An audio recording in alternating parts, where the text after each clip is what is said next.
নমস্কার বন্ধুরা, কেসি কিচেনে সবাইকে স্বাগত। আজ আমি নিয়ে এসেছি গাজরের একটা টেস্টি হালুয়ার রেসিপি।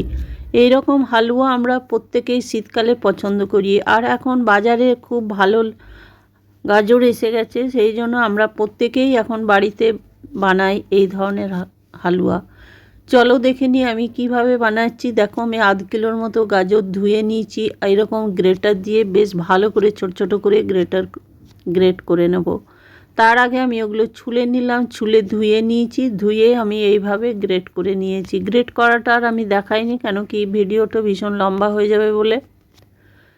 তারপরে দেখো, এইভাবে আমি সমস্ত গাজরটাকে গ্রেট করে নিলাম। আমি একটু অন্যভাবে বানাবো, তোমরা তো প্রথমে গাজরটা ভেজে নাও। আমি কিন্তু আজকে অন্যভাবে বানাবো, সেই জন্য দেখো এখানে মোটামুটি আমি 1.5 লিটারের মতো দুধকে খুব ভালো করে ফুটিয়ে নিয়েছি। আগেই আমি চড়িয়ে দিয়েছিলাম, চড়িয়ে দেখো আমার অনেকটা কমে গেছে দুধটা। এইবার দুধটা ফুটে যাওয়ার পরে এরপরে আমি যে সমস্ত গাজরটা গ্রেট করে রেখেছি সেই গাজরটা আমি এটার মধ্যে দুধের মধ্যে দিয়ে দেবো। তোমরা অনেক রকমভাবে বানিয়ে থাকো, একদিন এইভাবে আমার মতো বানিয়ে দেখো, খেতে অসম্ভব ভালো লাগে। আমি তো এইভাবে বানাই, বেশিরভাগ সময়তে এই রকমই বানাই, তো খেতে ভীষণভাবে ভালো লাগে।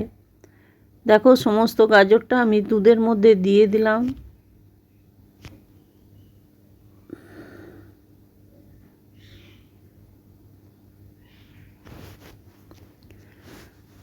দিয়ে দেওয়ার পরে প্রায় 15 মিনিটের জন্য ওটাকে আমি ফুটতে দিয়ে দিলাম। তারপরে দেখো 15 মিনিট পর ফিরে এসে দেখো আরও অনেকটাই আমার কমে গেছে, তবে এখনও কিছুটা দুধ আছে। সেই দুধটাকেও আমি ফুটিয়ে ভালো করে একটু শুকিয়ে নেব।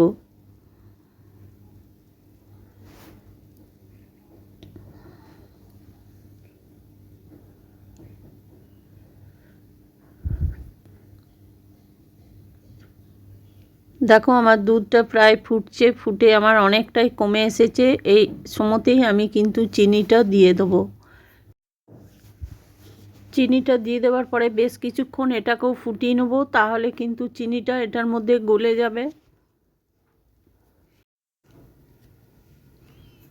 চিনিটা দিয়ে দেওয়ার পরে দেখো আরও বেশ কিছুক্ষণ ধরে আমি এটাকে ফুটিয়ে নিচ্ছি।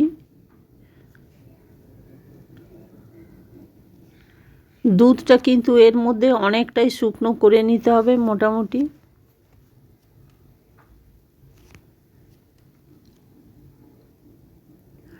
এটা দুধের জিনিস, সেই জন্য সমানে কিন্তু নেড়ে যেতে হবে, না হলে কিন্তু তলায় বসে গেলে পুরো হালুয়াটা খারাপ হয়ে যাবে। তারপরে দেখো আমার এটা প্রায় শুকিয়ে নিলাম, শুকিয়ে নেবার পরে নামিয়ে দিয়েছি। এইদিকে একটা কড়াই চড়িয়ে তার মধ্যে কিছুটা আমি ঘি দিয়ে দিলাম।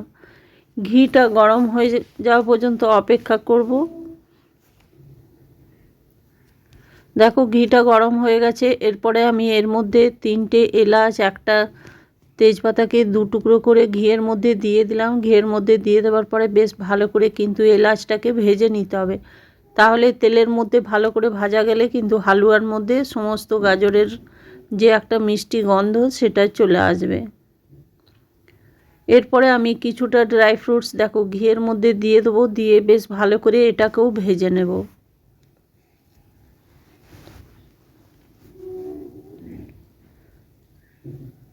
তো আমি এটার মধ্যে কাজু আর কিশমিশ দিয়েছি, তোমরা চাইলে আরও নানা রকম এর মধ্যে যোগ করে নিতে পারো।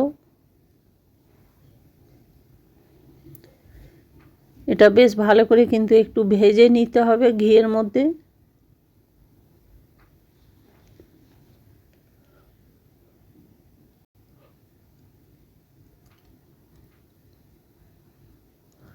ঘিয়ের মধ্যে দেখো ওটা আমি ভেজে নিয়েছি। ভেজে নেবার পর ওইদিকে যে গাজরটা আমি দুধে সেদ্ধ করে রেখেছি সেই গাজরটা আমি এই ঘিটার মধ্যে দিয়ে দেবো।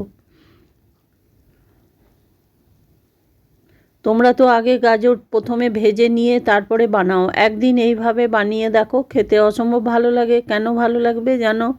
এটার মধ্যে যে দুধটা বা খোয়া হয়ে গেছে ফুটি ফুটি, সেটা একটুখানি ভেজে নিলে কিন্তু খেতে ভীষণভাবে ভালো লাগে। এবারে এটাকে আমি ধীরে ধীরে বেশ ভালো করে একদম শুকনো করে নেব। সমানে কিন্তু এটাকে খুন্তি দিয়ে দিয়ে চালিয়ে যেতে হবে।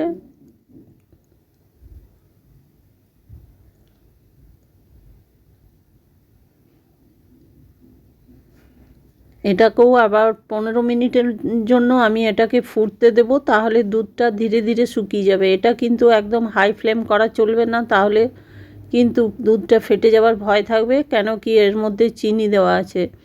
দেখো আমি এটা লো ফ্লেম করে প্রায় 15-20 মিনিটের জন্য রেখে দিয়েছিলাম। তারপরে 15-20 মিনিট পরে দেখো আমার দুধটা একদম শুকিয়ে গেছে, আর হালুয়াটাও খুব সুন্দরভাবে হয়ে যায়।